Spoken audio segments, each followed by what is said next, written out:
Comment éviter les conflits sociaux avec les gens qu'on aime et aussi les nouvelles rencontres? Tu peux comprendre sans être d'accord. On croit souvent que comprendre, c'est valider. Faux!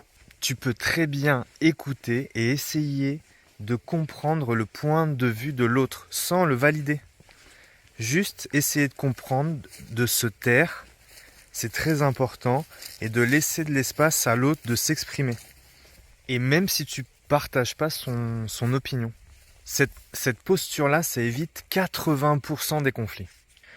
Juste essaye, et si tu n'y arrives pas dès le début, sois pas trop dur avec toi, mais essaye de plus en plus de faire ça, de te taire, d'écouter. Et en fait, ça se trouve, c'est juste que la personne a besoin de cet espace pour le dire et de se rendre compte qu'elle pourrait le formuler autrement. Mais ça va prendre du temps, peut-être plusieurs jours, plusieurs conversations. Et c'est en faisant ça que tu aides la personne à faire son propre travail personnel. Et en plus de ça, tu vas montrer que tu es quelqu'un de stable, qui cherche à connecter plutôt qu'à dominer. Donc juste, ce conseil, c'est juste de essaye, tu vas voir comment ça change la vie, et moi ça a tout changé. Donc c'est une des clés sur 5 que je vous partage cette semaine.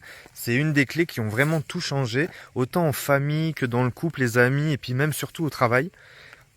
Mais ce qui est important, c'est que tu fasses ça pour toi. Tu fasses pas pour les autres, parce que sinon tu vas être dans une attente et ça va marcher qu'à 10-20% de tes capacités. Donc fais vraiment ça pour toi, pour être une meilleure version de toi-même, et tu verras ce qui en découlera. Et ça, c'est l'inconnu, et laisse-toi cette surprise. Dis-moi en commentaire ce que tu en penses, et abonne-toi si tu veux pas louper les autres clés de cette semaine d'éviter les conflits avec les gens que tu aimes et les autres.